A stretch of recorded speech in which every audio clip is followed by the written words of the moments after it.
ends. Then he says, according to scholars of akhlaq and scholars of sayr suluk, ulama akhlaq wa ahl suluk, so scholars of ethics and the people who are engaged in wayfaring towards God,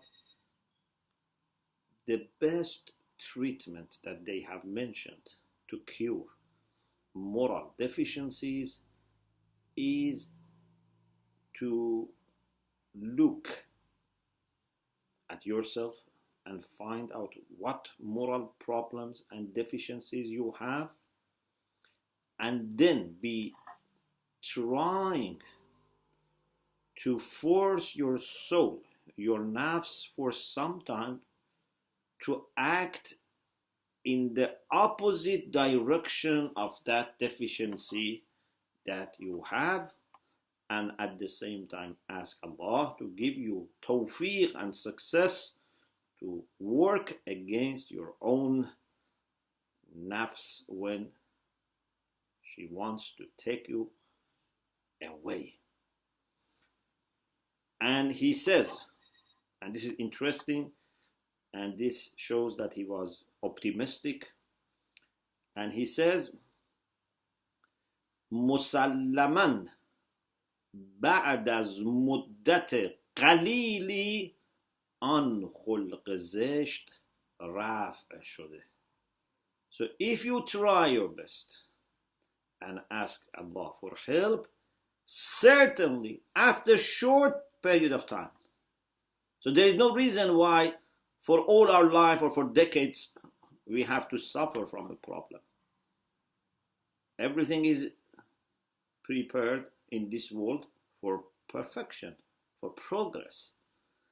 He says, certainly after muddat qalili, after a short period of time, that khulq zish, that ugly trait of character, will be removed, and Satan and his army would run away. Shaitan و جندش از این سنگر فرار کرده. So Shaitan and his army who have used this deficiency in your soul as a place to fight from it, the army of God and Junud al-Rahman, they will run away, and the Junud of army of Rahman, God, would take their place.